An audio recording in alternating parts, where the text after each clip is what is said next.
Damn. I'm Bam. not We're giving live. you a lot. I'm not giving you a lot of credit as usual. It's fine. It's fine. Uh, do I switch the podcast? See how this. It looks like we're still at Wadapalooza.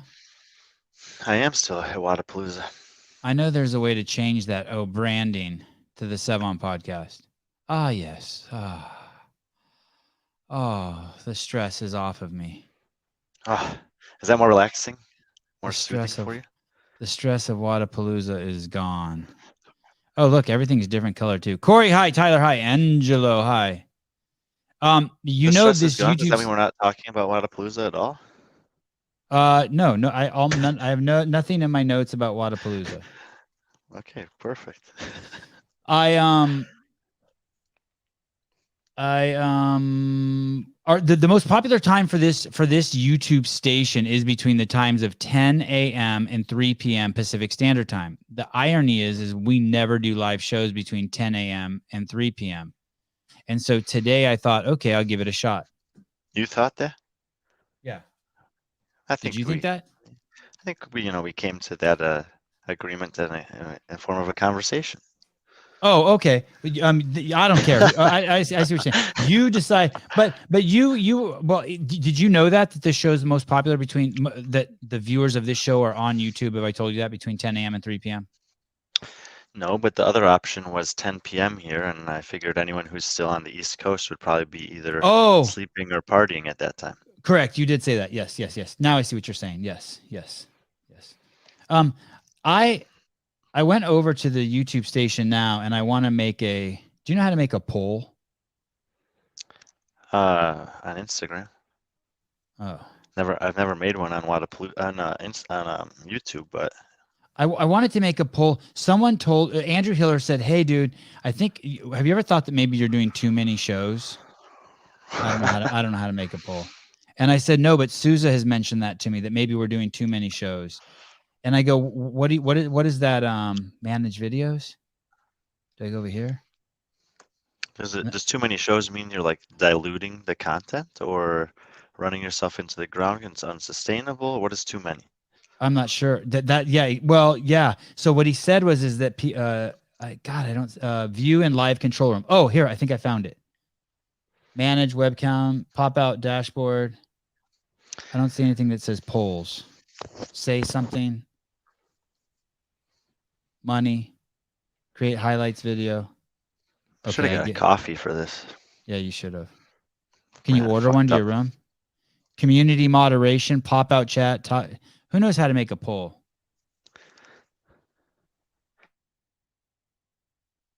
Sevon, we need a bracket style fit wars with all the boys. Poll fitness. Okay, and fucking, I quit. I give up. Okay, back to the show. So basically, this was it. This was the thought, Brian. Ready? The thought I'm was is ready. that it's doing too many shows and that people feel bad because they can't keep up. And I'm like,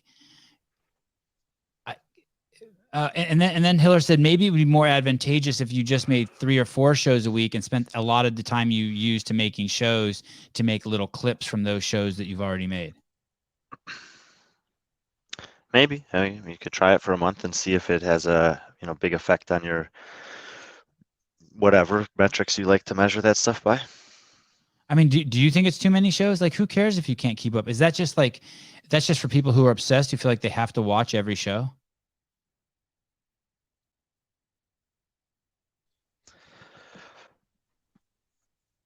Don't put There are yourself in people. the running of the worst guest I've ever had. You are in the running for the best guest I've ever had. Don't you Wow. dare put yourself in the running for the worst guest I've ever had. Oh my God, you're wagging a carrot at me. I've really downgraded. um, Do you know why I brought I this don't. on? Can't wait to find out. Okay, go ahead. Too many shows or not? As long as you're enjoying it, I don't think so. Okay, good. Were you ever obsessed with the show? And like I used to be obsessed with Howard Stern many years ago, and it would be on like 3 days a week. And then like the other days, I was like, what the fuck? I this is a kind of an embarrassing admission, Go but ahead. I like Hello? I like Please oh don't interrupt Brian. Go on, Brian. No, there are some people that put out some content on YouTube, like 15 to 20-minute things a day that I have enjoyed watching in the past, and then they stop doing it, and then I'm like, oh man, that's a bummer. Oh, right. Okay. And then I try to find Mr. someone else that does something similar, and they're not as good. Oh, Mr. Kestenbaum. Hi. That was a dig at Hiller.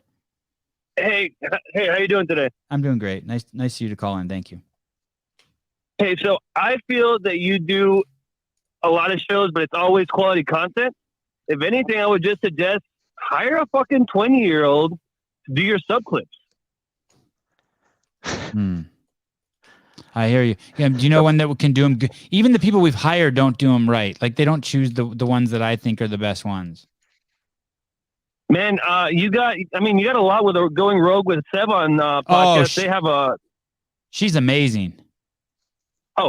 and then what happened to the Fake Savant podcast? That was also great. Yeah, I think Heidi's raising a kid, doing jujitsu, and looking for trolling for cock. I mean, she is busy. I mean, yeah, busy with Austin over at Waterpalooza also, as we see.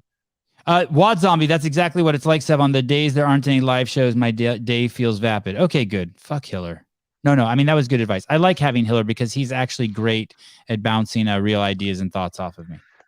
And he didn't say that was his opinion. He said, though, he's heard it multiple times that I'm doing too many shows.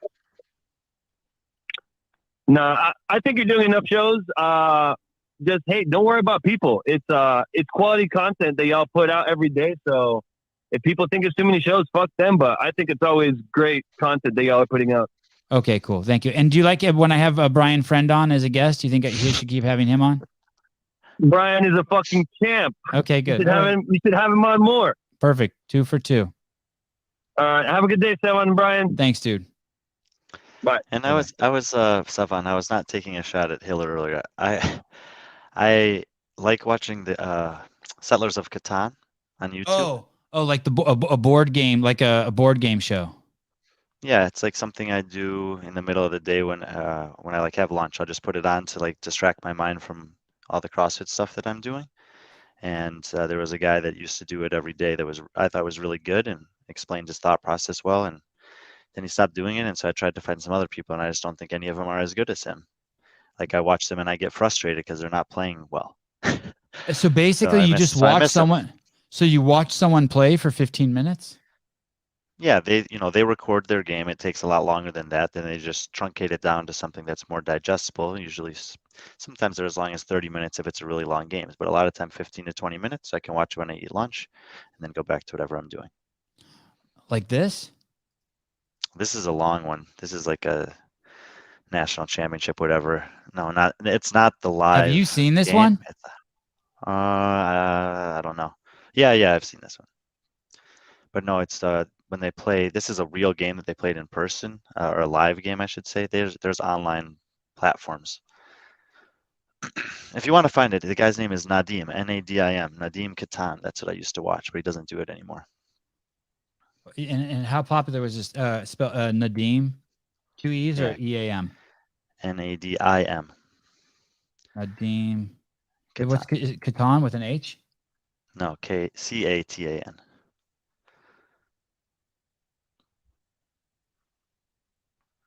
That guy. He hasn't put any posts up in months. I miss his analysis. How the fuck did you find this guy? I'm not really sure, actually. Wow. Are you one of these 2,100 subscribers? Probably. But I don't think he's posted a video in months. Yeah, 2 months. Is there Catan on a computer too? Yeah, that's what he plays it on the computer. So you can see his game, but you can't see the other players' cards. And, anyway. Wow. And so if you and I played on the computer, like we could see each other, like look at each other? Like see how there's a guy is a way to do that. That's him. Oh. So he's recording the game, and then we're also recording his commentary of the game. God, I'm this close to getting interested in this game. I might like play I used to be with James this close. Sprague, actually. Yeah, I used to be this. I used to be this far away. Now I'm this close. I mean, I don't think it'll happen, but it's a trip. Yeah, James Sprague invited me to play tonight, so maybe I'll go play with them. Oh, that's cool. I bet you do. Yeah, I tried to play pickleball or paddleball with James and Jason earlier today, and we just drove around for an hour, couldn't find a court, and then they dropped me off for this. They were all full.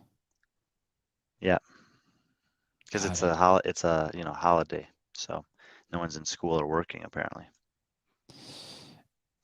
And it's actually a nice day here today, and it wasn't that nice the last 2 days. weren't you a high school coach hmm for what? I coached the soccer team. I was just in charge of the entire program, and then I coached the kickers on a football team. And how many years did you do that? 3. Okay, look at this article. What's the day? 3 days ago. Texas high school what state were you in? Texas and then Florida. Oh, okay.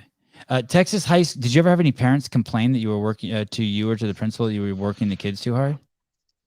I worked them hard, but I never had them complain about that. Okay. A Texas high school football coach on leave after players forced to do nearly 400 push-ups. In what time frame? It's a very good point. No, two more Heath High School parents told the newspaper the students did more than 350 push-ups, with one parent saying the students had to perform the workout within a 60-minute time frame. The mother said her son was forced to perform 300 to 400 push-ups without a break for water, resulting in hospitalization. Rhabdomyolysis is a complex medical condition that can damage the heart and kidneys. 8 students were hospitalized. I was coaching a class the other day. Mm-hmm. You hospitalized someone? There was a work to rest interval, mm-hmm. and wall balls were part of the work, and 2/3 of the class was not squatting below parallel. Mm. And during one of the rest intervals, I turned the music all the way off, and I said, "I know you guys are exhausted, but if this was a high school football team I was coaching or soccer team, I would have canceled practice right now, and you guys would just be doing basic, variety of punishments the rest of the time. We've talked about the health of the hip and why it's important to squat below parallel, and you guys are negating it for competition in the workout. Do yourself a favor and squat a little bit lower. 3, 2, 1, go." And turn the music back up. Yeah, so maybe the kids were misbehaving in practice, and he made them do a lot of push-ups. Do you think that's too many for a high school football team? 300 to 400 push-ups in a 60-minute period? I mean, I'm assuming the quality was poor, and that's more concerning to me than the volume. Right. I don't know. There's a lot of missing information that we have, so it's hard to say. I'm a 50-year-old man. Yesterday I did 200 push-ups. I don't remember how long it took me, but way less than an hour. I want to say 20 minutes or less. I want to say for sure I was doing at least 10 a minute. I'm going to try to do 6 a minute for 60 minutes. That cannot be that. I mean, what the fuck is wrong with your kids if they can't do that? Or am I wrong? Yeah. Am I just confused? Have your kids do it with you. Okay. I mean, I did 300 air squats before I came on the show. Nice. I drove around in a car with Jason Hopper and James Sprague, hoping the exercise never did. You should check your IQ before you get in the car with Hopper and after and see if it has any effect on it. I think that's why I was a little slow at the start of the podcast. McKellar Profit. But I beat Hiller. Oh, you beat Hiller in the gauntlet. Good job. Barbell spin high fake Brian. Oh, my teammate. We didn't win this week, man. Who won? Did I win? Chase and John. We beat you by a few minutes. You took 4th out of 6. Bottom half, basically. Chase and John Young won. Yep. Oh, very nice. Mark Moss, 7 push-ups a minute. That'd be 420, right? 7 times 60. Brian, the paleontologist, like an expert on the pole. Have you seen that word before? I've never seen that word before. No, it's made up. It's like a pornographic comment, like something like, I think it's like some sort of like joke, like at least that's the way I take it. I want it to be that. Well, push-ups probably weren't the only thing they were doing. Guido Trinidad programmed Wodapalooza. What do you think about the programming at Wodapalooza? I have a lot of thoughts about the programming at Wodapalooza. That's a massive question. Do you want to be more specific? It seems like maybe you want me to be more specific. So I'm going to be more specific. I'm sorry, I'm reading into what you're saying. So please apologize if I read into it wrong. Well, I mean, the bigger picture is that, I mean, I assume you're talking about the elite competition. Yeah. And Okay. I'll be more specific. Let me ask you this. Here, ready? hmm Do you think that if you're doing this competition and it's 2 days of team and 2 days of 2 days of individual and then 2 days of team, that the programmer should consider the fact that some people might do both?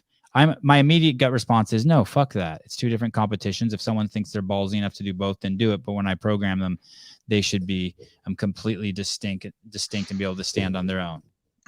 That's my gut response. I mean, I'm not like Yeah. hard on it. And Guido said that he did take it into consideration.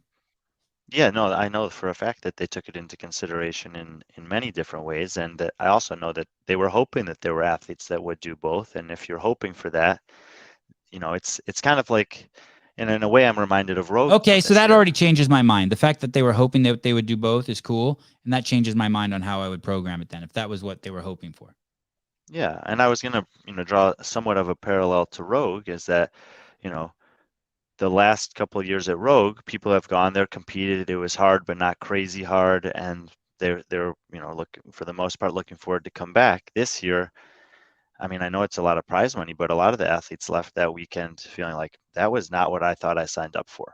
Like that was a beat down, and I don't feel good after that. And if you're in the off-season competition, you obviously want to have a great show for the fans. You want to have a good test for the athletes, but you don't want to like debilitate them. I don't think that's the point of these competitions. And I think that in some aspects, the athletes who did both this weekend maybe took a little bit more of a beating than they had been hoping to.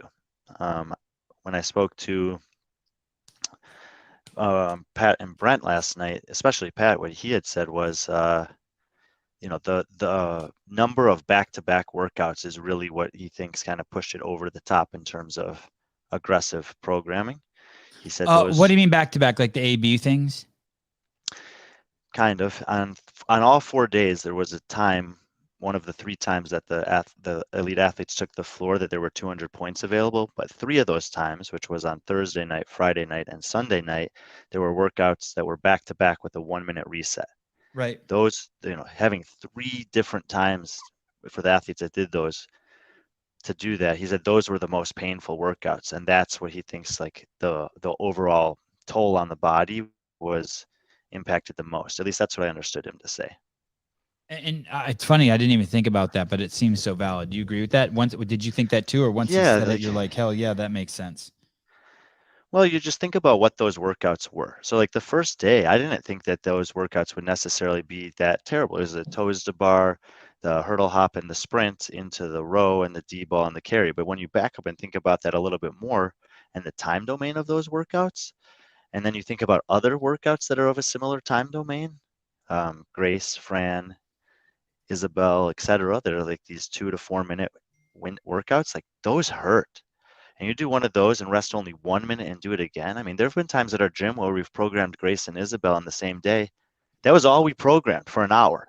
Like, it's Right. 3 minutes of Right. work and 3 minutes of work, or maybe 5 and 5, and that's it. These guys are doing that, and they're racing, and they're like going for it, even though it's not like crazy taxing on the nervous system with the toes to bar and running and jumping, but your heart rate's high, really high for 3 minutes, and you're bounding and turning, and then you do that again. And then the next night you think about what those workouts were. That's the final, so now you got the best guys, you got a tough couplet of the upper body's just getting shredded, and then you pound on this bike for 30 calories.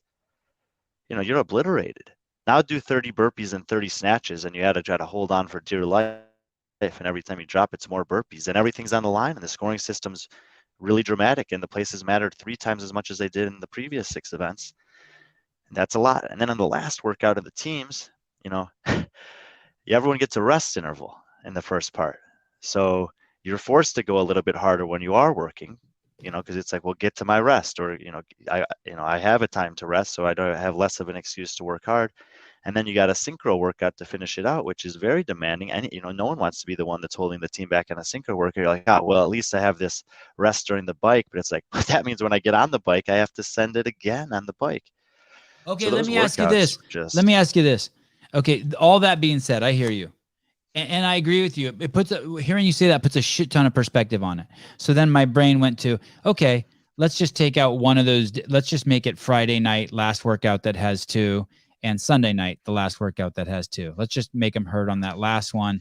And because I enjoyed it as a fan too. I like that. I like that go once. I like having 200 points available at the end, because then it makes more room, gives you more thought that, okay, anyone can win it, right? So as a fan, I really like that. But do you get what I'm saying on that? When there's 200 points available, all of a sudden there can be bigger moves in the leaderboard, so it leaves more tension till the end. I like that. But here's the thing. What if I want to do 8 workouts? So now I'm down to 7 because I took out. What if I want 800 points available, but I take one of those workouts out of teams and one of those workouts out of individual? Now I only have 700 points and I want 800 points. So where would I put that in? Aren't they kind of forced to do that? Yes and no. I mean, if you want to have 800 points in the And other we do divisions, want 800 points, right? We do want 800 points, right? but in the other divisions here, where they tested, for example, Will Plummer had a test of a clean and jerk and an L sit hold. Both of those were worth 100 points. Okay. In the scaled men's division, those are worth 100 points each. In the elite division, the lift that they did and the hold that they did were worth 100 points cumulatively. Okay. So you could have gotten an extra 100 points there if you were seeking the points. But if you were seeking the more difficult version of 8 tests, then you have another question to answer. This just popped in my head, but I want to ask you this. Unrelated to all this, that workout where there's doing the max lift. The individuals? They had, I think so. And correct me if I'm wrong. I forget exactly how it worked, but I think there were 6 heats, and each heat got 4 minutes to do their lift. And so like 6 guys would go at once, and then 20 seconds would pass. And then you would have to make your lift within that 20-second window. Then there was a 40-second reset. Then you got another 20 seconds or something like that. But there was a 4-minute time to set a max lift. Got my coffee. And Nico's a good dude. There was 4 minutes to do a max lift, but you had to do it with the group. The lifting windows popped open in this 4-minute interval. So I'm guessing, let's say it was 6 minutes each round, because they had 4 minutes to do the lifts and then 2 minutes to shift. So now you have 6 minutes and you have 6 heats. That's 36 minutes. Wouldn't it have been better if they just had all the athletes in one heat that was 40 minutes long, and do a king of the mountain? Just keep raising the weight on the bar and let us like filter through people, or make it like a double elimination tournament. Everyone gets 2 lifts, but just rush them through. Wouldn't have been more fun for us to watch? Or, like, why did they do it that way? And by the way, like, I don't really care. Don't get me wrong. I'm not being critical. I don't care, but that shit was dangerous as fuck. He had 395, a personal record. All he had to do was go like that, and 4 people were dead. You know what I mean? I mean, just right out. I mean, did you see where Brian Spin filmed that from? I mean, I love it. I love that Tour de France fucking Isle of Man shit. Let the motorcycles kill people. I'm fine with it. Let LeBron run full speed into some old lady on the sideline. I'm cool. Isle of Man. Amy Kringle was asking about you. Was she? No. Damn it, Brian. Okay, so 2 questions here. Do you I really don't care about the safety. You have to know. Like, I'm all for a bar drilling someone and letting people like, hey, like, ladies and gentlemen, if you are in the front row, you're either dumb as fuck or brave or drunk or some combination thereof. But we are going to let you get as close to Guy as humanly possible while he lifts weights over his head that could kill you. 3, 2, 1, go. And then also, why not just parade them in one at a time? Wouldn't it have been more height, better for the athletes? It's a really delicate thing to do that. I mean, when competitions have done that before, everyone lifting at the same time, it a lot of times it goes a lot longer than expected or a lot longer than planned, and you cannot risk that at Wodapalooza when you have 40 to 50 divisions competing in multiple stages in a really tight time frame. Okay. So it's one of the every time you go that you are coming to one of these competitions to compete, to spectate, to get coverage of it as a media member, to watch it as a fan, or watching it at home, you have to bring a little different level of expectation depending on what the competition is. And we talk about sometimes how the program is going to be a little bit different here than there, whatever. But in terms of, we're coming, this is the last off-season event and the last big one. And we're coming off a Rogue where they have one division of CrossFit. They have the strongman stuff. But they have one division of CrossFit for men and women, and there's 20 athletes each. In Dubai, one division of CrossFit and it's 20 athletes each. There, in my opinion, is very little excuse for getting things wrong when that's the only thing that you're having to plan and program for. I'm not saying that Wodapalooza should get things wrong, but when you have 2,400 athletes, 45 divisions, 4 stages, 4 days, it's a much, much, much bigger undertaking. There are way more variables to factor in. There's 100 vendors here. There's like tens of thousands of people filtering through. Even there's, it's insane. I mean, and now so that I there say has it to to you, be. you're right. Now that I say it to you and I do the math, they couldn't have done it. Even if you gave, if there were 50, how many athletes were there? 30, 40? There were, between 35 and 40. Yeah, so if you gave every athlete 30 seconds, you would still barely have 40 minutes for every athlete to do 2 lifts. Yeah, you're right. It's crazy. And you said that really well. I wouldn't have it any other way than to have. I love it that they have all the divisions, by the way. It's what makes it so fucking cool. Yeah. So it's just, you have to have a little grace in that regard when you're when you're being critical of or evaluating this competition. And like I said, it's not an excuse that they should get things wrong or they shouldn't try to have them as perfect as possible. Exciting, digestible, relatable, challenging, all the things that you want in a competition. But there's a lot else going on site and around the park and in the background, the behind the scenes, than anyone who's watching a live stream at home or even anyone that's here on site can really understand. And even someone like me who has a pretty intimate view of what's happening still doesn't not see the big picture that guys like the head staff team sees and is planning for a year leading into this thing. This guy should just be a sponsor of the show. This Lucky Camera Straps guy. He's already paid enough money. The 6 heats of everyone lifting at the same time wasn't good to watch on live stream. Not sure why they didn't rotate 2 lifters at a time every 20 seconds.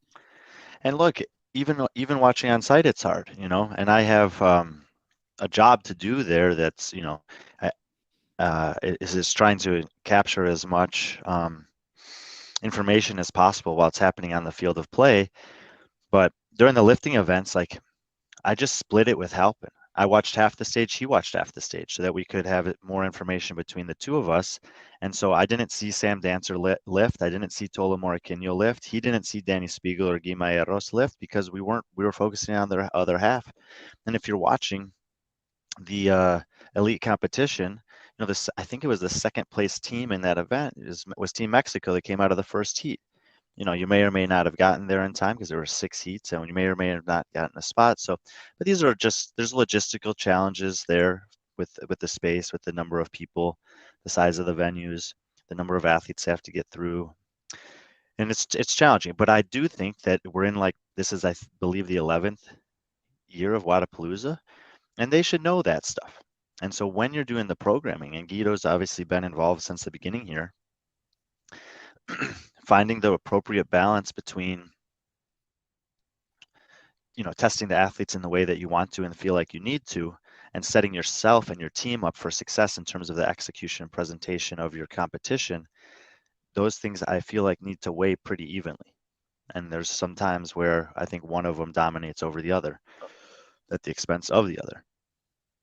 When we would run out of seating at the CrossFit Games, people would always be like, "You need to move to a larger venue. You need to move to a larger venue," and it was like, "No, you don't." And no, actually, you don't.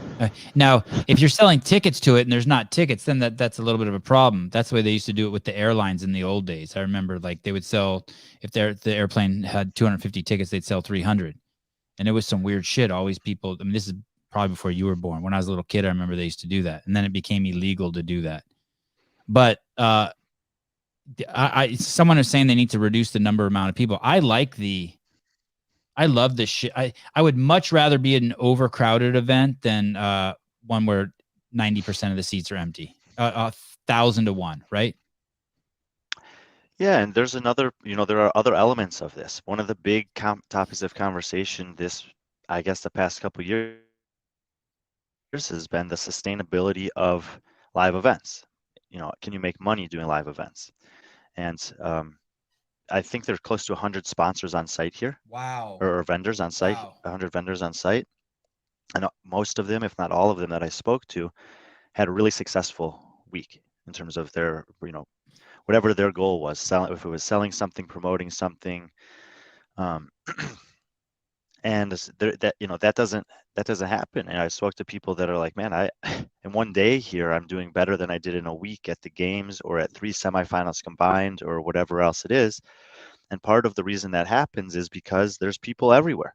you know so there are people watching, but there's also people that come here and they're going around and they are checking out all the booths. There's people that maybe don't care that much about the elite division. They're here to watch their dad compete or their son compete or their coach compete. And they take advantage of when that time is packed to go to the vendors and interact with those things and maybe learn some stuff. There's affiliate owners that, talk to some of the vendors and they'll bring some stuff back to their affiliate. I did that. I went to the Power Monkey camp. I did a little gymnastics on that thing and I decided to order one for the gym. I thought it would really help with, a lot of people at my gym struggle on the rings and it'd be an easy way to. Oh, I saw you using that. I Yeah. saw you using that thing. Mm-hmm. I own one of those. They're fucking. No, I don't own that exact one. I own a different one. Yeah. And they're a pain in the ass to set up. Well, I think it's one of those things like we have many rings at the gym, so we'll just pick one spot and set it up on there, and then it's one-time setup and it's available for people to use. And just leave it. Yeah. Is that Durante right there? Yeah, and this is crazy. Like when I reached my foot up there, I thought I was reaching for the bar, and I was like 2 feet off because I never done this before on rings. And when I pressed overhead, I think I'm pressing in a good position. Watch my right arm; it's terrible. And then he just adjusts the rings, and immediately look at how much. Now I'm in a good position. Look at that. That's what a good spotter is meant to do if you're helping someone with gymnastics. This belt supposedly takes away 50% of the weight or the work, and it's still hard for me. So something I'll be working on. That looked pretty good. Holy shit, you're a giant compared to him. Wow. Let's see what. A few minutes after this, just behind there on the mats, he was doing one of, I think, 5 3-minute handstand holds that he does during the day. Wow. Wow. He does that every day? It seems that way. Wow. Pierre Venditti, which rhymes with titty. Torian Pro was widely overcrowded and was great. Yeah. Del Mar, California used to be like that. I don't know about wildly overcrowded, but it was packed shoulder No, there to are shoulder. people. Yeah, there's people everywhere. It's a great environment. It's a great environment to, I think, to spectate, to, interact with people, and to work out and to compete in. Let's talk about Paper Street Coffee. No, thank you, Bruce. That makes me happy to hear that. Let's talk about. Oh, by the way, Hiller saw you and said he could hang out with you all day. He said, there's some people you could just hang out with all the time, like this carrot. Could just hang out with it all day. And he said you were like this carrot, Bruce. He said he could hang out with you all day. He said you were. He literally told me for 3 minutes how cool you were. So, kudos to you. And Hiller's pretty cool too. He's pretty easy to hang with. You love to see Sevi on what? On that thing? I can do all that shit without that fucking contraption. Are you fucking kidding me? I'm 5'5" and born on those rings. After I got off of it, Dave got in. Mm-hmm. He starts doing like I don't even know, like basically and a planche into handstand press into not really an iron cross because it was kind of low, but I mean it was wild. And I was like, that's all you got? All right, I'll add on to that. He's like, that's a game we play at Power Monk. It's add on. I do something and then you add a move to it. And I was like, I think I'll pass. Yeah, I'm done. Sevi, I have this theory. If the parking lot is full too often, people stop coming to the business. If the venue is constantly overflowing, they can't get in to watch. They will stop coming. I don't know. I have a lot of friends who won't go to restaurants if it's empty. They think that means that the restaurant sucks. Well, I think the trick is to find the right balance because, we went to a breakfast place this morning. They said it was a 45-minute wait. I was like, well, we'll go somewhere else. The girls are like, no, we want to go. I'm like, okay, fine. And I didn't have anything to do, so fine. But if it's too busy, people leave. If it's too empty, people are sometimes put off by that or suspicious as to why. Case of Wadapalooza, people are coming. Like it was packed. There were people here Thursday through Sunday. This is my 5th time being here, and it felt like the years that I came before COVID. You know, like it was back to full capacity. It was back to full attendance. It was back to full excitement, and it is a fun environment to be in. There's definitely some frustrations that come with it, but I think it's far more good than bad. I thought you were staying at an Airbnb. That expired this morning, so I moved to this hotel. And do you go to Mayhem tomorrow? I do. Wow, are you excited about that, or are you kind of like, fuck, I shouldn't have done these trips back to back. I just want to go home. I hadn't had that thought. Now you put that thought in mind. God damn it, Sevan. Damn it. No, you seem like you're in good spirits. You're chill. I'm tired. I feel tired today. But you have nothing to go home to. It's not like you don't it's not like you have a dog or a kids. Correct. You just have your gym. I mean, it's family. pretty harsh. It's pretty harsh to say I have nothing to go home to, but I don't have a dog or kids. Okay, well, toaster. You have a toaster. I have a toaster and some plants. Okay. I've checked how long the plants can last without water. They should be good. The toaster, I'm a little concerned about. Did you really look that up before you left? I have plants that are intentionally that can go 2 weeks without water if needed. Oh, drought free. Very woke of you. Page powers. It's because I leave for 2 weeks at a time. Sometimes You have to be smart. Mm-hmm. Page powers. Yeah. Ouch, Sevi. You think that was too harsh to say? He has nothing to go home to. It's all good. Thanks for having my back, Wyatt. Damn, Sevi. What? That's like a good thing. You're free. You could have said that. You're free. Like you don't. Oh have yeah. I could have worded. Yeah. You're free. Thank you. Do you travel? Before we talk about page powers, do you travel with disc golfs, like your discs? Oh, this is gonna be good. Great fucking question. Good job, Jonathan. Douchebag. Fucker. Why'd I read that? I need to start reading disc these golf before shoes? I say them out loud. Oh god. Tripod for filming. Oh, wait. No shit. Oh my god, he's a disc golf influencer. So wow. Let me see the shoes. What do you wear for? You have special shoes? Well, I just brought a pair of strike movements that are more beat in. These are the ones I got at the games. The Hayes trainer. Oh, those look nice. Yeah, that's all I wear. We got 5 pairs now. Had a nice conversation with those guys a couple of times this weekend. I actually felt kind of bad for them. A bunch of their inventory didn't make it down here in time. Everything they did got seemed to sell out really fast. They look like Nano 2s. Yeah, they're similar. The fast yesterday was a trip to do all those shows without I was tripping last night when I went to bed. I'm not gonna lie, I was tripping, but I didn't get hungry. But I was tripping. That was a long day with no food. But I'm ready now. I can feel this carrot as the show goes on becoming more and more flaccid. You know what I mean? It was so rigid when the show started. It's not. I feel like it's losing some color too. It's losing its rigidity. Like I'm not giving it enough love. I'm telling you, dude, just contact me and become a sponsor of the show. Lucky camera straps. I mean, I would wear like a Lucky camera straps necklace or something. Or like if you had some bondage toys, I'd put the apple in my mouth. What are your 3 main discs, Brian? Oh, fuck me. No one else ask any more questions about disc. Brian, what are your 3 main discs? I'm so curious. It's Undertaker from Discraft. It was one of the first 2 discs that I ever got. It's still in my bag. It's just very reliable in and out of the wind. The other one that I got was Buzz. This is the first one I got. I also still keep it in my bag. I have a couple of each of them, but the first ones that I got are still some of my favorite. And a putt with the Luna, also from Discraft. I don't use all Discraft discs, but those are the 3 that I usually bring with me when I travel because they're versatile and reliable. Hey, that middle one, was it always that color or did it fade? Did it all used to be the same color and then the centers faded? That middle one, that it's on top there. It has a design from a competition in 2020. It didn't used to all be blue and then fade like that perfectly? No, this is how it came. Man, it feels good in my hand though. I should have gone to play disc golf instead of coming on here. Probably. And are those? Is weight important in those? Weight can matter.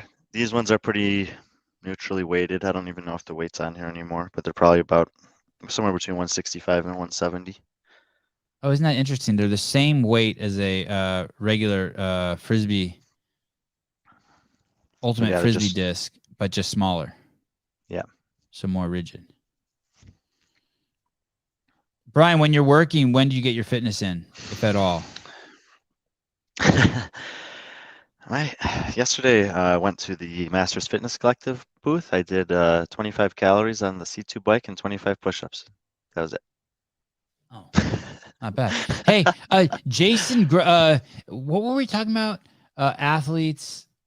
Plus, I did some muscle up progressions at the Power Monkey booth. I actually don't work out a ton when I'm at these competitions. There are people that make that a priority, but I have, I'm okay. I talk about this with people in my gym a lot because I think the biggest fear people have if they miss 3, 4, 5 a week of working out is that they won't get back into it.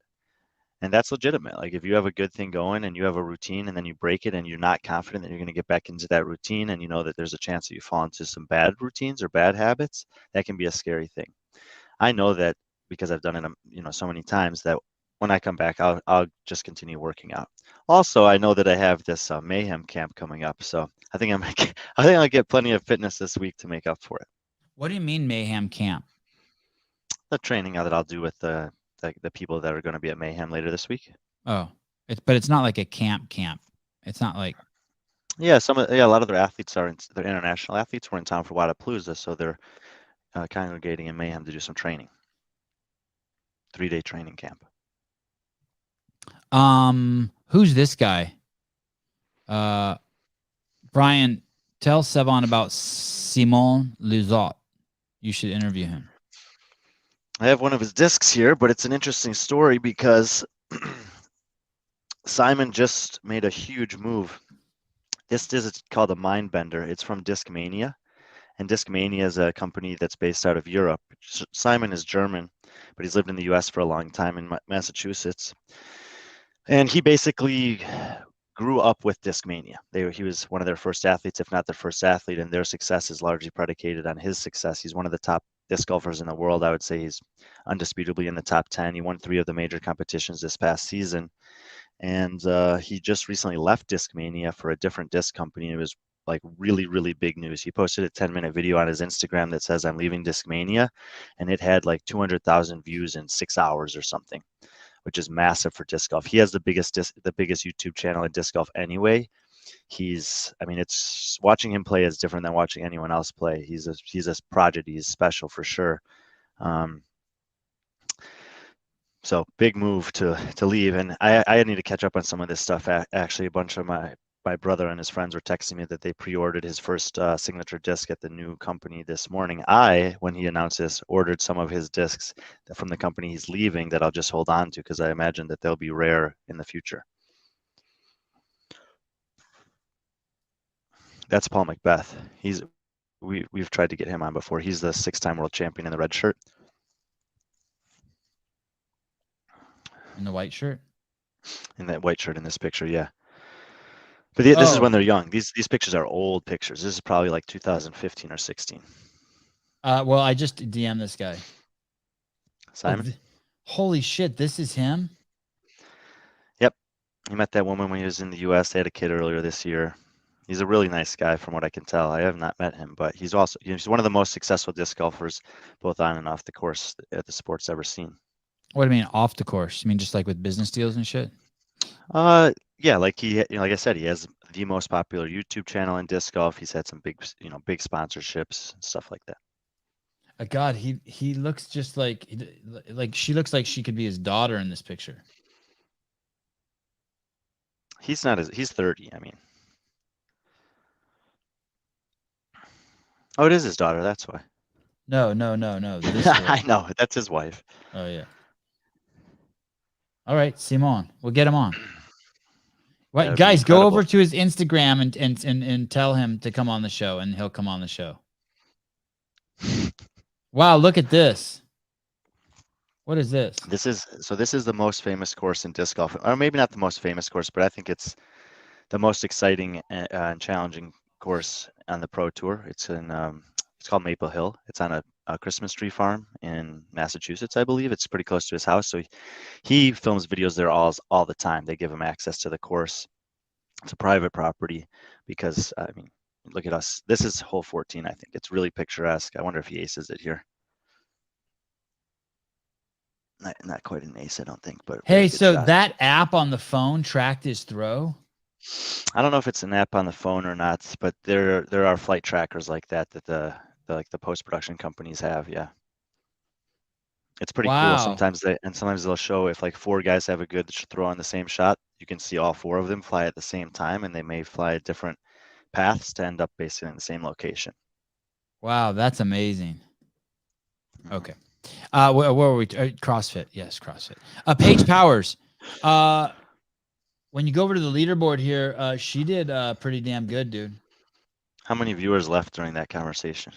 Oh, we tripled 445. We're killing it. People will listen to anything you say. What's your favorite prophylactic? What do you think about Paige Powers? What is going on? Is she? This is it. We got a new top I dog. think this is the online qualifier. You don't want this one. Let me send you the link for the one that you want. Maybe I'll find it. Maybe give me a second. I'm pretty good at this now. Elite women. Look at there it is. Got it. Damn. Well done. Thank you. Click on her name. Click on her name. It'll pull up and we can scroll down and we can see her events, so we can talk a little bit more in depth. So a lot of the athletes in the individual competition felt like the first 2 workouts were the most challenging workouts. And if you just think about what was in those workouts, you had, 36 or 45 ring muscle ups, 36 in the case of the women, and then the back squat, front squat, overhead squat progression. The Back to the Future workout had legless rope climbs, regular rope climbs, weighted GHGs, regular GHGs, 4 different kettlebell movements, and running. So just in those 2 workouts, you've tested it great, a lot of stuff, and they were hard workouts. And she had really good finishes, 7th and 4th. I would guess that outside of Emma Carey, these are across those 2 workouts is a pretty good cumulative performance. But when you look at the totality of what she did on the weekend, that 13th place finish was on that hurdle hop workout.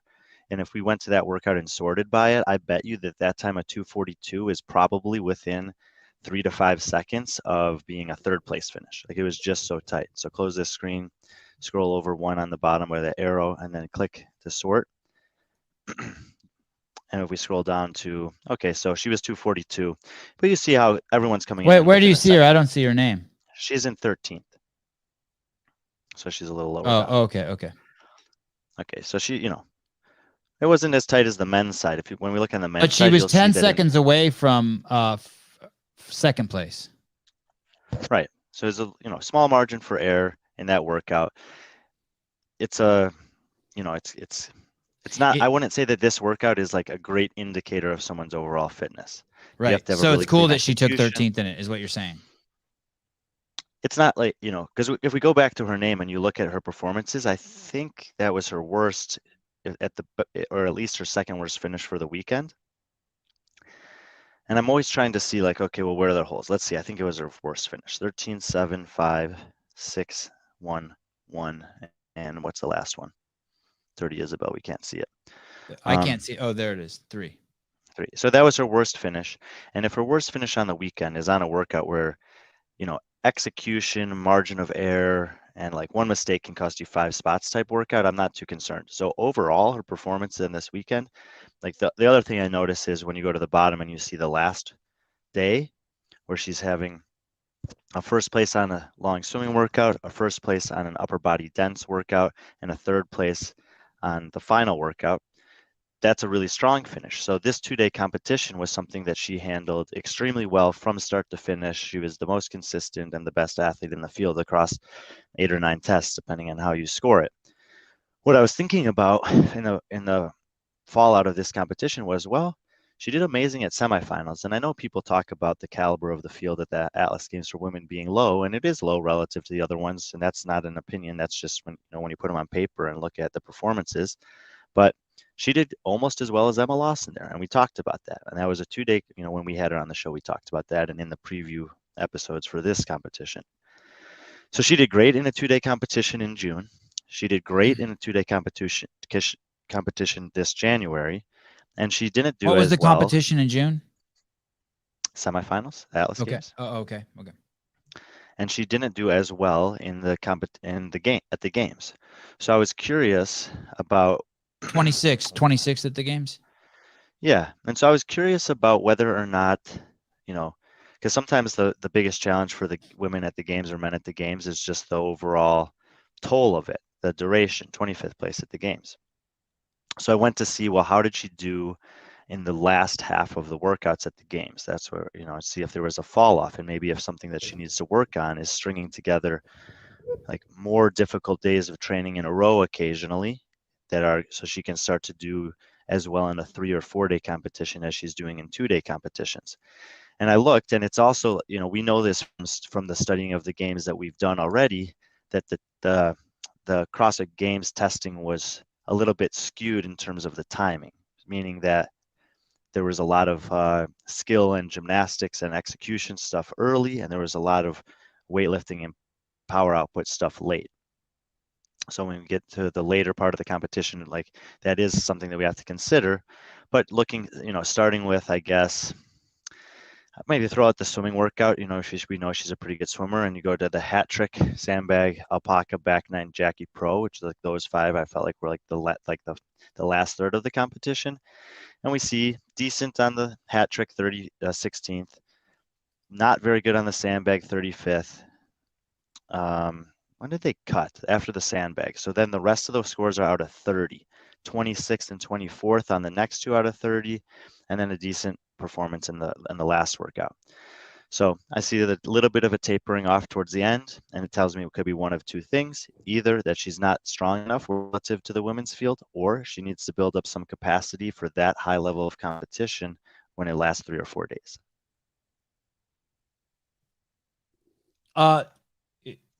By the way, she took 25th. Let me correct that. Here's it's funny. It's how you look at it is so much better than how I look at it, because I look at it like this. I don't know about better. It's just different. I look at it like this. I look at, holy shit, Sarah Sigmund's daughter, great CrossFitter, Emma Tall, fantastic athlete, Sydney Mikulishin. The futures, the past has come to the future. The youngster is among us. Emma Carey, holy shit, Danny Spiegel, a wily vet, and at the top of all of those fighters is Paige Powers. And it's like, man, I mean, now granted, Sarah's not what she used to be. Emma Tall was a last chance qualifier. Like, she got a lot of her fame because of her fight in the last chance qualifier. Sydney Mikulishin is still untested. Same with Emma Carey, and Danny Spiegel is, just one of those really, well-known, run in the middle of the pack games athletes, but still they're big names in their own right. Even Andrea Nisler, you got someone with a shitload of championship pedigree. You got Emily Rolfe, you got Paige Semenza. And here she is, like, it's fucking, yeah. I mean, and man, it's no. Paige And Powers. I look at those athletes and think about it similarly, but I would add that, Danny, Emma Carey, and Emma Tall have all finished, I think, between 14th and 19th or 20th, at least once in the last 2 CrossFit Games. I think once each within that time, or those places. This was Paige Powers' first year at the Games last year. And by the way, Sydney Mikulishin is a 2-time Games athlete. She regressed a little bit from year 1 to 2. I think she was like 25th to 32nd or something like that. So Paige had a 25th place finish. And I think that when we were talking about her in the build-up to this competition, I said, 25th isn't that bad for your first year at the Games. And we cited some athletes historically that have had finishes like that in their first year: BKG, Katrin David's daughter, and a few others. And you learn so much at the Games in your first year. We know this, and everyone goes back, and if they're able to make it back a second time, they usually do better. So if we assume that Paige is probably going to be more prepared for the Games in her second year than her first year, she's also seems to be incredibly comfortable in Cookeville, where she's spent about 18 months now. And so you add another, from the time the Games was last year, you add another 12 months onto that or something like that.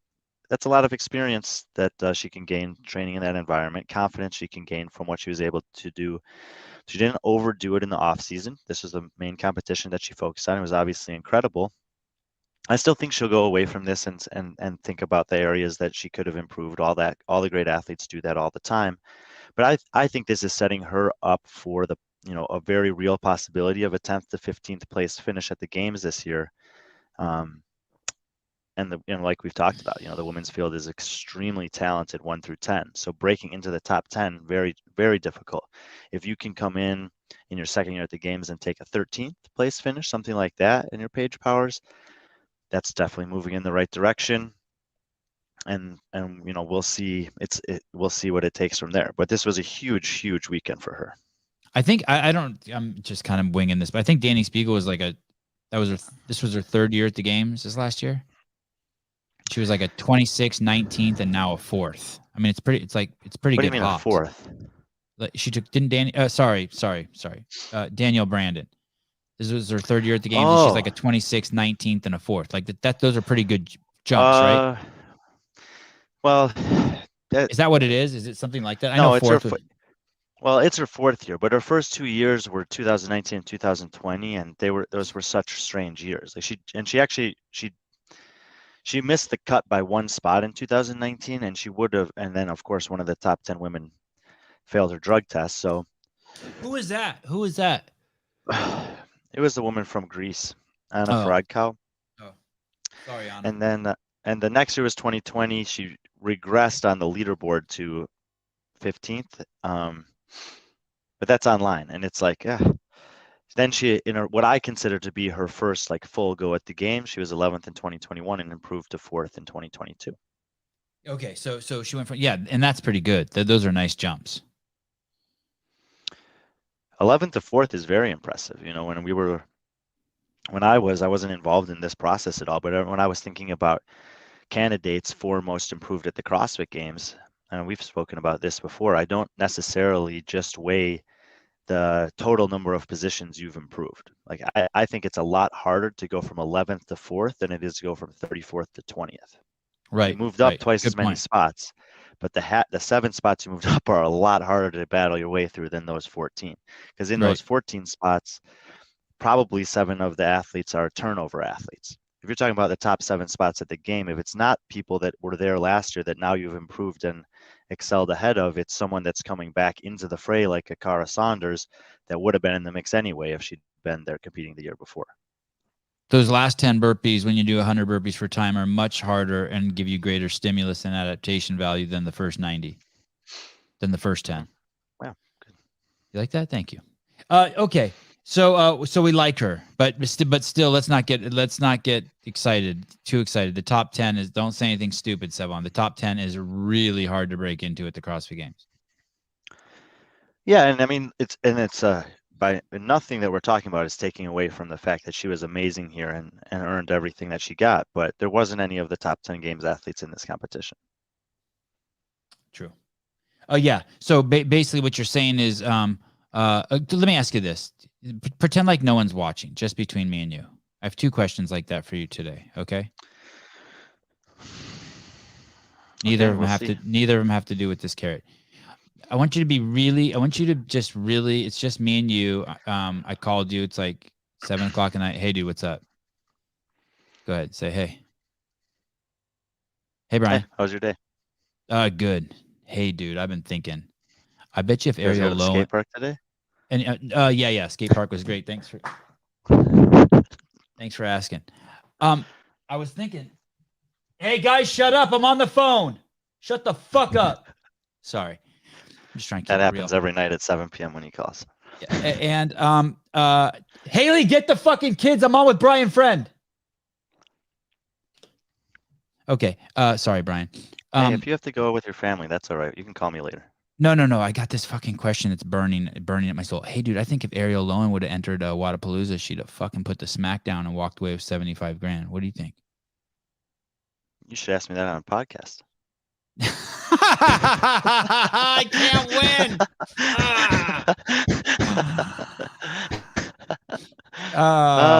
Yeah, I do. I think Ariel Lowen probably would have won this competition. Okay, we'll leave it at that. I don't want to say anything. I love Paige Powers. I'm so glad she won. Paige, buy me something with that. Donate $1 to the show. I know the carrot was losing its rigidity, but I broke it in half and it gained its rigidity back. I'm gonna eat this when I. The reason why this carrot's on the show is that carrot's no match for someone who did 200 push-ups yesterday.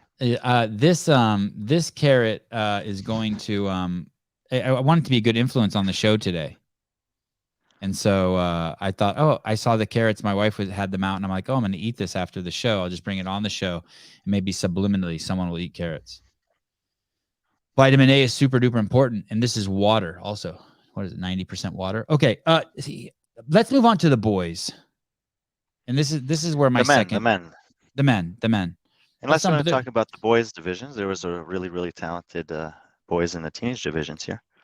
Oh, I'm not going to eat on the air. I don't even see a button for the boys division, which is healthy. Good.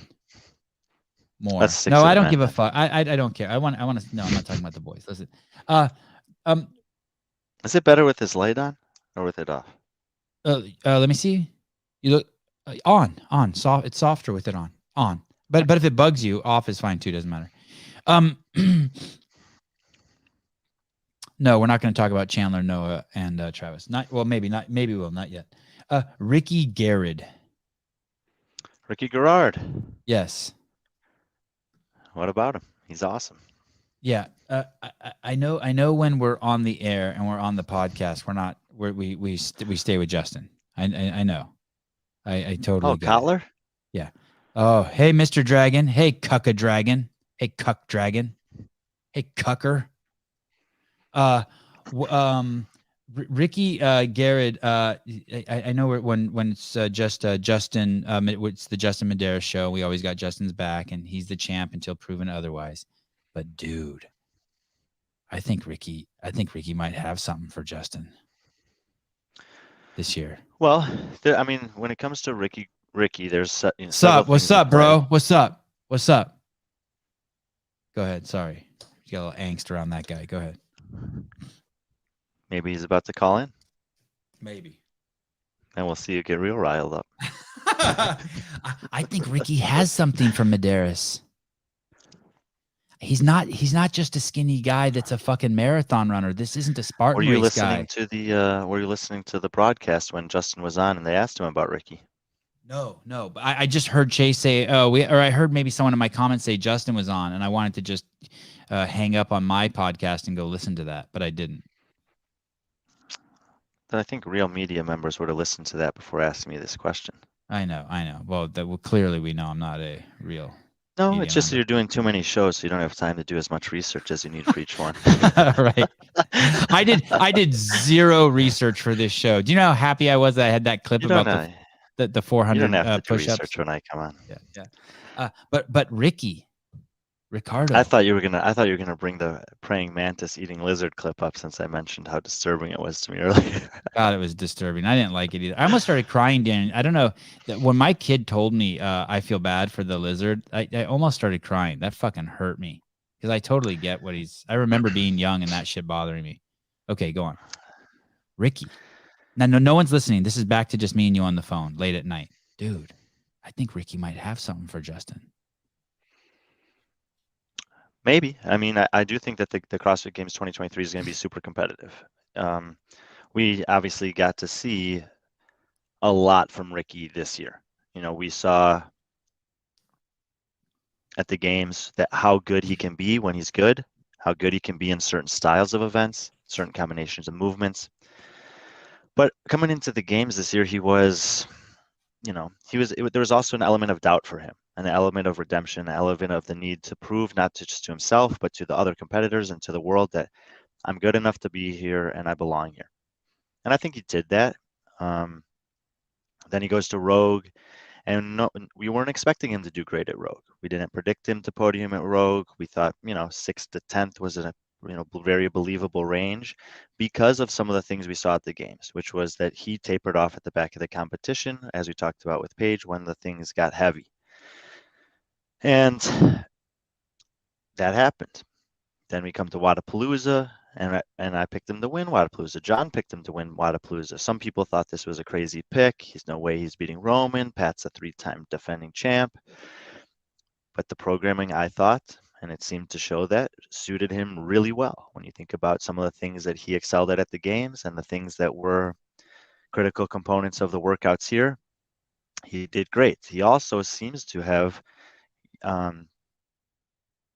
he took 10th I would say at leveled Rogue. up He his took 10th at self-belief and Rogue. self-confidence. Yeah.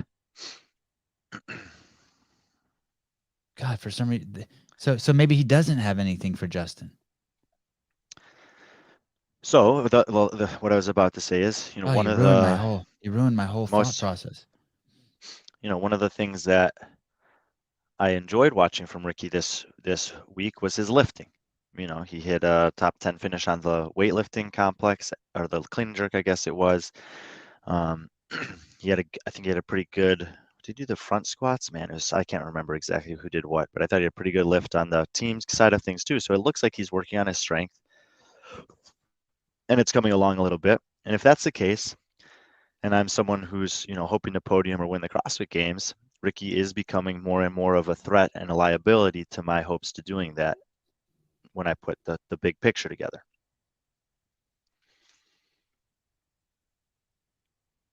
Roman took fifth. This is blowing your mind. Yeah, but if you look at the points what there, did he take 18th in here? What was this event 3? Can I see this event 3? What is this event 3? No, I have a better spreadsheet than that that we can evaluate this stuff on. Event individual event 1, because he shit the bed. I mean, basically Justin did it in half the time that he did. This is the back attack. It's the back squats and the jumping. So this is a weightlifting. This thing right here. This thing. What if I push replay here? What will that do? Back attack. I don't know. Okay. Takes me straight to the video. God, Rogue is good. God damn, Rogue is good. So there's the event description, and you can see that it was a weightlifting workout primarily that slowed him down relative to the field. Yeah, Justin crushed him. Did it in half the amount of time as him. Yeah. If you look at some of the other performances that he didn't do great on, you see the dual 2. I'm not worried too much about that workout in general when I'm evaluating athletes because it was such small margins for error. We know there was some judging discrepancies. So I'm not overall too worried about that one. And then you see 17th on the snatch and press, where the snatches are mostly irrelevant in this case. And it's a strict handstand push-ups that weren't very good. We know that he was also very bad relative to the field in the strict handstand push-ups at the CrossFit Games on Echo Press. So there are some, definite holes that have illuminated themselves for us in terms of the things that are holding Ricky back from possibly winning the CrossFit Games. Those things weren't tested the same way here at Wodapalooza. There was some moderate heavy squatting. Well, he's pretty good at that. But if you bump those weights up on the back squat, front squat, and overhead squat from 235 to 275, instead of winning that workout, he might fall down to 20th place. I mean, I'm not sure because of things that we've already seen in terms of his performance on similar style workouts this year. If there was a strict deficit handstand push-up event at Wodapalooza, I probably wouldn't have picked him to win because he's going to give up enough points. That's how close it is. The programming is going to matter at some point for these guys. And all they can do is prepare themselves the best for whatever comes out and then hope that it's favorable to them. Strict deficit handstand push-ups are not going to be tested every year at the CrossFit Games. But some version of handstand push-ups will. And it's something that's, that I think Adrian should be putting a lot of thought and care into. Okay, we tested swimming at the CrossFit Games last year, but the machines weighed pretty heavily. When we test swimming next year at the CrossFit Games, is the swimming, are we going to put it with something else? Are we going to put it on its own? Do we want to test it in a similar fashion? And you could, substitute in a variety of different things into that equation. You can have the handstand walk's always going to alter the course of the games. At least it always has. There's always some great athlete that gets fucked up by it, right? And we're always all like, what? Handstand walking? Yeah, handstand walking or handstand push-ups. There's always one person who just gets like, oh, here we go. This person's going to get demolished. Right, and by the same vein, if you just put one workout into the games this year where handstand walking was the critical element, Tudor Magda probably would have improved 10 spots on the leaderboard just by that addition to the programming, because he's going to take an event win on it. Right. It's going to be 100 points, and the event you take, if you get 100 extra points in the competition and you're in the bottom third of it, you're passing 8 guys. Like, that's how critical an event win is. And in fact, if you look at, like, if we go to the Wodapalooza leaderboard and you look at Sydney McAlishan, she had a really consistent weekend, but no great performances. She was more consistent than Danny Spiegel and Emma Carey, but she wasn't as good as no, she wasn't great in anything like they were. I think that Danny had 4 finishes of first or second, and Emma Carey had 3 finishes of first or second, and Sydney McLishan's best finish was 4th. But Sydney's worst finish was better than their worst finish, and I think in Danny's case, better than 2 of her finishes. Oh, that's fascinating. That's fascinating. Cindy McLishan has a 4th, an 18th, a 5th, a 10th, a 6th, a 12th, a 10th, a 5th, a 5th, a 10th. Okay. Yeah, so she's very consistent across the board. If you look at the other 2 women, Her there's worst is bigger an 18th. highs. Her worst is an 18th. We already see a 20th there for Danny. We see a 30th there for Emma. We see a 26th for Emma. Wow. Okay. But we also see these firsts and seconds popping up. First and second place, top 3 finishes at the games, at these major competitions weigh very heavily. If you just replace a 7th place finish for Sydney with a first place finish, if she wins one event and takes it instead of taking one of these 6, 7, 8s that she has a lot of, she improves by 40 points, and 40 points puts her on the podium. Yeah. Wow. It is good to see her name up there. The scoring was pretty crazy. The scoring was pretty crazy this weekend. I know. I couldn't really. I know. I know that Taylor and the guys really wanted to talk about that last night. I just didn't have time for that conversation at that moment. So I apologize if that sounded rude or dismissive in any way. It wasn't that I didn't like. I have texted him that it was a good question. It just wasn't a good time for me to respond to it. Right. Now is a good time to respond to it. Let me ask you this: was let me. I don't even know if I care about the scoring yet. That's that. Let me say one more thing. What did you get a chance to watch Mal O'Brien? What did you see? Did you see? Did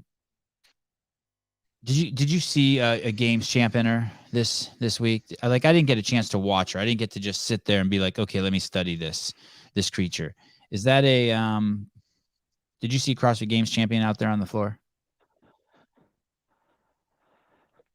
You see that new movie? I don't know why they make movies like this. I think it's called Megan.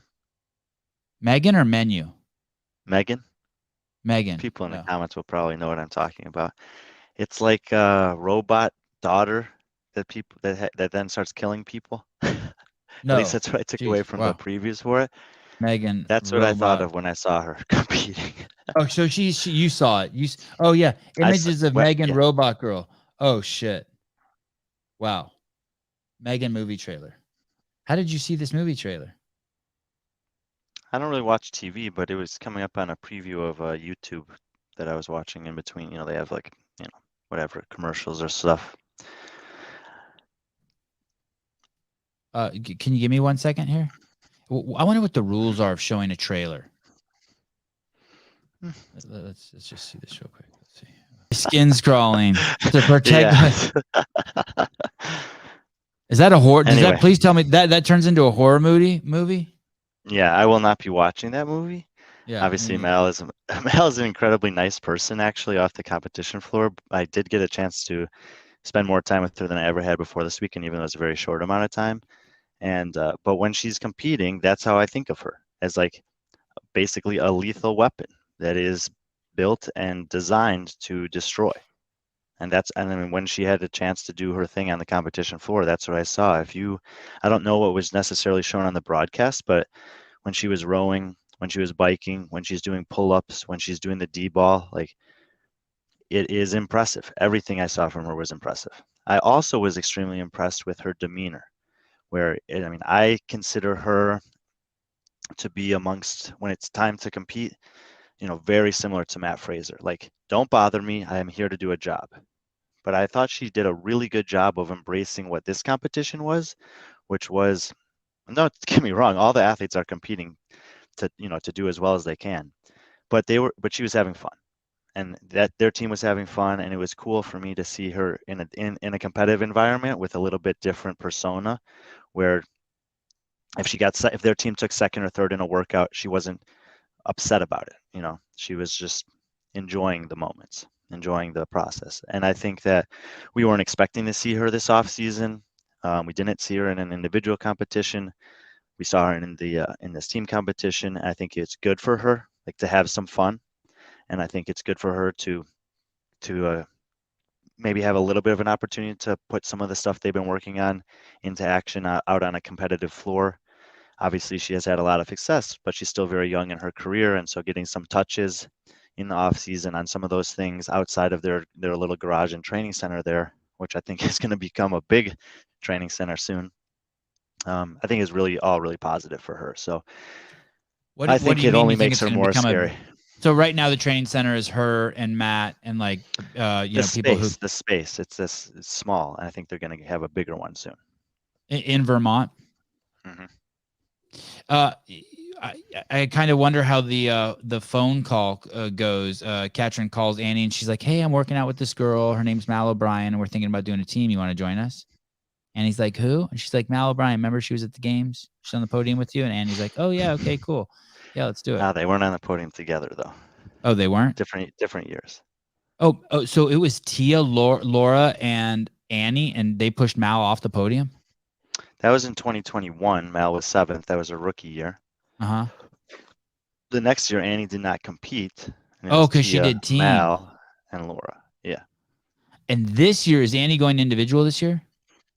I haven't heard either way. I am, I'm making my power rankings. I think we'll do a show sometime in the next couple weeks on it for the 2023 season, top 100. But I am gonna, unless I hear otherwise, I'm gonna include Annie in those rankings in case she does go individual. I saw somewhere, written somewhere, it was an Annie. I think it was an Annie quote, and it said, "Don't rule me out for individual." I'm not. I'm going to include her until I hear otherwise. And I did that for everyone. When the games ended, unless I knew for sure that if they had told me they were already told me that they were going to go team, I took them out. But otherwise, I put them all in. And since then, as I found out, I've taken them out. Is Khan toast? Is Khan injured? Is he done? Well, those are different questions. Yeah, I mean, he posted week before Wadapalooza maybe that he had tweaked his back a little bit. I didn't know if he'd compete or not. He did, he wanted to obviously, and they did. It didn't appear to really have too much of an effect the first day, but the second day it was pretty noticeable that he wasn't able to give everything out there, and their team obviously suffered for it a little bit on the leaderboard. They still did well. So he's gonna hopefully he can get himself into good shape heading into the season. What about Samuel Conway? Did you talk to him? How bad is it? I haven't talked to him. I was pretty bummed to know that something had happened. I do think it was a good decision to pull out at that point and not, risk making it any worse. I will probably reach out to him some point this week, but I imagine it was tough for him. I mean, he stayed around here. He posted the other day. They went out to dinner with some of the Mayhem guys, so still having a good time. But hopefully he's okay. He's one guy that I was really excited to see this offseason, and now we basically didn't get to see him at all, individual or on a team even. So I don't really know what to do with him, and in terms of a ranking, and obviously same thing. I always hope that the athletes can compete as healthy as possible. Jacob Kelly, yeah, Matt said he purchased an HQ building warehouse for the elite HWPO athletes and his business functions. That's probably, I think he might have talked about it while he was on the broadcast also, but we probably weren't listening to that. I was not. Is this can you confirm or not for any other reason except that I was trying to make my own show go. Is this a PR for Guy Malheiros, the greatest Olympic lifter in the history of the CrossFit Games? Right here. Is this a PR? I think so.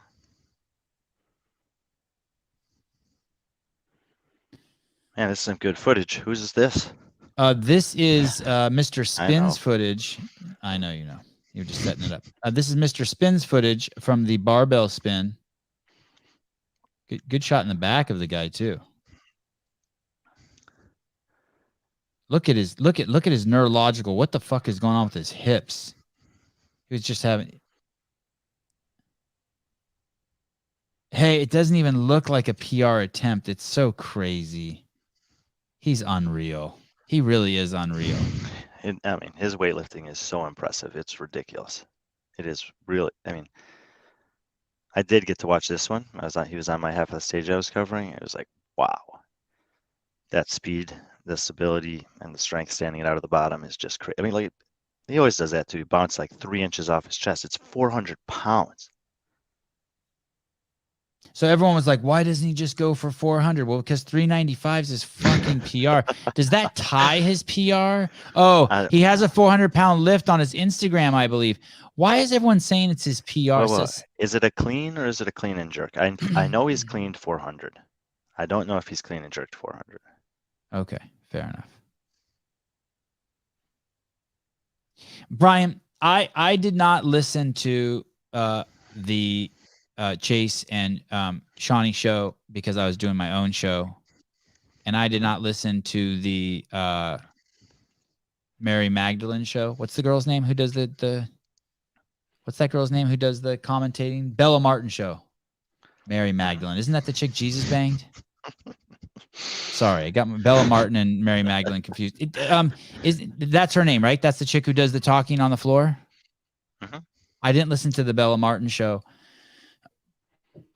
but someone on the floor has to say, and maybe they did, so just tell me shut the fuck up if they did, and someone has to say on the show, holy shit, people, first and second place, Ricky Garrard and Paige Powers and Danny Spiegel are only 25 points away.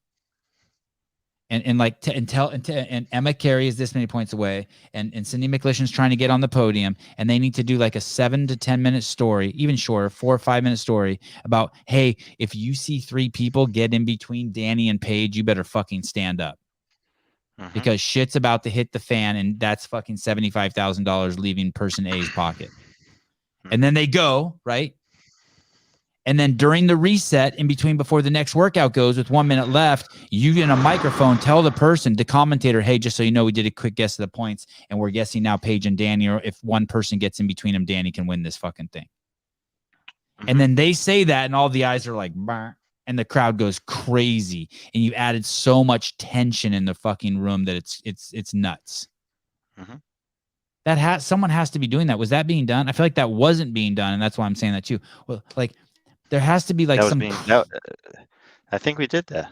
Okay, you did do that. Okay, fine. Okay, I take that back. So that the people there in the stadium knew that, like, hey, this shit's close. Watch lanes 3 and 9, and here it comes down to this. No, I don't think in the stadium. I don't think it was that much detail in the stadium. I think it was more on the live stream. I do think this is an area that we could possibly improve in terms of the collaboration of information that is being delivered on the floor and as well as on the broadcast. But prior to the finals, we have a little production meeting, and that one we can plan for how we're going to cover the event ahead of time, like the actual flow of the event and the camera angles and et cetera that are preferable to use. But when we get the results, which comes pretty quick, like not that much time between there after they finalize the scoring from the previous event, then we have a meeting to look at, what are the stories that we want to cover? And in a small amount of time, we have to make sure that the director, the producer, the commentators, the graphics guy, all are on the same page in terms of the storylines. So within the team there, usually when I'm here, it's me who will explain that, okay, this is the top storyline. There's this many points separating first and second. There was a race for third between these people. So the priority is this, and the secondary is this. In this case, because there's multiple events, we are trying to do exactly what you talked about in between those events, but it's very difficult to do because there's 20 people on the floor at a time. And the scoring system is different than the scoring system that we had used at any point up to that in the competition. So there's a lot of variables in play. I was listening to the broadcast in my ear for a majority of the time, but there's also a lot of things going on. I'm communicating with people on the floor. I have the producer in my ear. I'm making sure that Halpin and I have a good game plan. I am trying to help the MCs. So I don't hear everything that Chase and Sean talked about, but I know for sure that they set that up. They definitely talked about what was the scenarios that were most important coming into the event. the timing of when they do it is a lot more complicated than most people understand. There are a lot of variables in play that sometimes make it less than optimal, less than ideal in terms of when they can do that. So sometimes it is as you want it to be, where they can show that and they can talk about it before things start. Sometimes they're talking about it as things are starting. Sometimes they're talking about, maybe they'll talk about the first and second place race before it begins, and then they'll highlight the third and fourth place race in in the first 2 minutes of the event. When you have a two-part final and a new scoring system and 20 athletes and a 1-minute reset, it's very difficult, and scoring is not being updated because they were using the same scorecards. So you only can elect one scorecard at the end of both events. And you don't know about disputes, and you don't know about any scoring errors or anything like that. So we're doing the best that we can to get them that information from the floor to the truck, and we have built some good systems for doing that, but they're always unofficial and they're always potentially wrong. So you have to weigh the balance with how much information do we want to provide and what's the cost of providing it if we're not sure. Because if you don't provide any information, then you're going to get the criticism that you just provided. If you present the wrong information, then you're going to get the people that say, how could you get that wrong? You're the people that are supposed to get it right. So it's like, those people. You have to make so you have to make a decision of how much risk do we want to take here. We believe that based on what just happened, this is the current situation. Meaning that in this next 5 minutes, if you see this happen, then that means this person's going to win or that person's going to have a chance to win. But to prepare for it, here's what listen for all event organizers, dear Don Fall, Bill Henniger, and Dylan, and Prince of Abu Dhabi, Saudi Arabia, Mr. Prince Alibaba. Listen, you know that at some point your competition is going to come down to its last event. Every competition has a last event. It's a competition and it's a sport. Have someone prepared to do the fucking narrative to get us all hyped on the last event. Please. Especially now that fucking T is gone and Matt's gone. Have someone ready. Charge to everyone 10 cents more on their tickets, or $1 more on their tickets. You sold 10,000 tickets. Give Brian $10,000. Tell him he has one job the entire fucking weekend, and that's to write a script that's fucking 3 minutes wrong before the last event goes. That's it. You will add so much value to your event. It will fucking be beyond fucking, it will be crazy. Thank you. Now we know. I gave you the person to do it, and I told you when to do it, and I gave you the idea of how to make the money. Charge $1 more for every ticket. Have Brian there, and he only has one job to have that story ready. And then he can read it like a dork in the stadium. Hello, I'm Brian Friend. I tell you some shit about this. Everyone, please stand up. This is gonna be crazy. Now listen, if Laura Horvat doesn't fuck up the handstand push-ups, then like you can just walk us through it, and then we're like, holy shit, and we're all in the know. There's a sub clip. Really, you think so? Okay, good. Fuck, killing it today. I got a sub clip from the show. Yeah. You'll take care of media, and fake Brian will take care of the broadcast. Yeah, there we go. Hey, that's really that guy. Did you hear my idea this morning for that guy? No. So, if you're an event, you give him $1,000, right? And you're like, hey, dude, here's $1,000. All I ask is before you publish anything, you give us 10 minutes to look at it before you publish it. And if we want it, we'll give you $250 for it, and we get it. So this week he published a fucking 100 clips to his fucking Instagram, 56 interviews or 38 interviews with 56 different athletes. I mean, he just did all this crazy shit, right? And so you got someone at Wodapalooza who's just sitting in a chair eating fucking donuts, and they got 3 people like him, right? That all you've done is paid $1,000 to. Mm-hmm. And they're sending in clips, and you're fucking eating donuts, just going through Brian Spin shit, maybe 2 other people's shit, 2 other ding dongs, 17-year-old ding dongs, who are sending you clips. Pay for the best, they can use the rest. Yes. And then you give them $250 for that gi clip, and you got that for your shit exclusive, and that shit goes viral on fucking Reels, and you make fucking $7,000 on it. Wodapalooza makes its money back. And it's a win-win for everyone. You're subsidizing this guy to come out there And you don't have to micromanage him, nothing. And the CrossFit Games could do that for $10,000 with 10, 17-year-old ding-dongs. Maybe pay this dude, Brian Spin, since he's full-blown legit and proven himself, $2,000. And then an additional $200 for every piece of content that you steal from him. Why wouldn't they do that? Oh, it's a slam dunk. No, but they're not doing it. Why aren't they doing it? Because they're not you have to be a creative to understand how to manipulate and take advantage and work with creatives. I mean, love on creatives. Did I say take advantage and manipulate? I meant love and harness and nurture. No, I know. Let me tell you, I fucking am so jealous of this fucking guy. I have to say something negative about Brian Spin. He's doing exactly what this is. He's doing my job. That's what I should be doing. I should just be out there, just as people should be like, who's that old guy out there making clips? Like, I wish that was me. Why doesn't he quit already? Jesus Christ, get a life. No, sorry. That's what I want to do with my life. Okay. Well, thank you for coming on the show. It's a little different than our shows. Regular shows. Because I feel very little stress today. I don't have a lot of responsibilities or things to do, so this is nice. Good. Me too. How do I stop that phone number from scrolling across the bottom? It's in the banners. Yes. Oh, there. You're done? You got nothing else?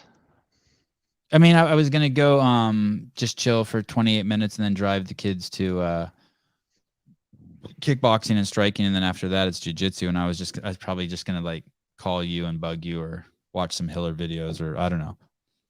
I'm listening to this new book called The Big Lie.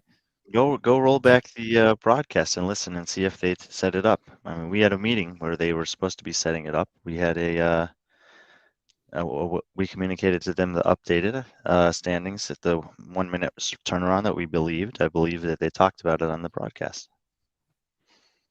Okay, I will. Thank you. I'll do that. Look at this. Sevon, you shouldn't say these ideas out loud. You should charge. Here's the thing. What's crazy, you can share all these fucking brilliant, cheap ideas and they still can't execute on them because you have to have someone with leadership abilities and testosterone or a ton of estrogen or whatever to fucking execute on them. It doesn't matter. I could give away the shit all fucking day for 1/10 the money and they still can't do it. We're not all created equal. Everyone has to do something different. Look at everyone knows what Brian's doing. Brian's not doing rocket science. How come he's the only one who can fucking do it? I mean, Lil Wayne drinks cough syrup and has the best raps ever. I don't know how we're not created equal. Go ahead. This is how I think about it too. You know, now this is like my 5th year or something since you first gave me an opportunity. Do you mind if I take a bite of this? I've done my 93 minutes. No. Okay. No, this, year 5 of me doing this or whatever, and there's new people that are coming into the space that I'm having an opportunity to work with or interact with, and they're asking the same questions that I was asking 3, 4, 5 years ago. And then, and I realized that when I came into the space, there were people that had asked the same questions 3 and 4 and 5 years before me. But if those people 5 years before me didn't ask the questions, and if I hadn't asked the questions then, and those people don't ask the questions now, if you don't ever ask the questions, then it's not going to change. If you're coming into this space with the current landscape and you're expecting to have a great idea or ask a really good question and get immediate change, it's very unlikely to happen. But it doesn't mean that it's a bad idea to throw that thought out there, because it's like planting the seed. People talk about this all the time with making good decisions in life. How often have you, whoever you are, said to someone, well, what do you think about this idea that might solve your problem? And then the person doesn't take your advice at all, even though you know it's great advice. 2 years later, they call you up like, dude, I had this conversation with my mom and she told me to do this thing and now I'm doing it and it's amazing. And you're just like, I told you that 2 years ago, but you planted the seed. It's not that they ignored you. It's not that your contribution wasn't significant to the change that they ended up making. It wasn't the straw that broke the camel's back, but it was a straw. So when these things change and how they change is sometimes out of our control. But if you have good ideas, if you present them in a good way, then it's putting it out there and it's giving it the opportunity to grow and materialize over time. Did you see my idea this morning I gave away for free? Did you? Oh no, you turned off the show after the I turned it on, the praying mantis was eating the lizard's brain, I turned it off. Yeah, that's fair. God, I Fine. can't find it. Basically, I showed this video of this lady. This lady, she's probably like 350 pounds, and she sits on a chair and it breaks. Right, like she's like it's like at the Genius Bar at Apple, and she doesn't even fall. Right, she just sits on it and it kind of crumbles, and she catches herself. She's kind of athletic even. And I thought, 350 pounds. yeah, not even that big.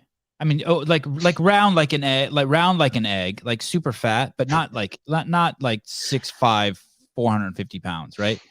Okay. And I remember when I think Matt Bickle came to my house one time, and he said that like him and his friends joked that like when he sits in a chair, it's called like the stress test or something. Like he knows that he's a big man. You know who that is, Matt Bickle? How well made is your chair? Matt, Yeah, exactly. Come on over. Yeah, exactly. And I just thought, holy shit, an amazing Instagram account would be just where someone just goes into an IKEA who's like 6'5", 500 pounds and just breaks shit. Not like, like jumps up on like on bookcases and just chairs and sits on beds hard and just breaks shit. And like, no one can say anything to him. Hey, I'm just looking for something with some integrity. And like, you basically just go around breaking chairs. Wouldn't that be an amazing Instagram account? I would show it again. I couldn't find it. I couldn't find it. I couldn't find it. People would watch it, I think. Oh, it'd be so good. I don't know what that says about us as a race, but people would watch. It would be so good. Can we get Gary on this week? Gary who? No. I want you to know I'm not eating on the show to be gross. I'm eating on the show to be an influencer because I think people should eat more carrots. Like, I don't want to eat this carrot. Go ahead, Brian. Assuming he was talking about Gary Roberts. Oh. All right. Thank you. Thank you. Power rankings and the Brian religious spiritual show. Those are coming up, I guess. Right. Thank you everyone for checking in. You guys should subscribe to the channel and like it and donate money and all that stuff. I really need it and appreciate it. Okay.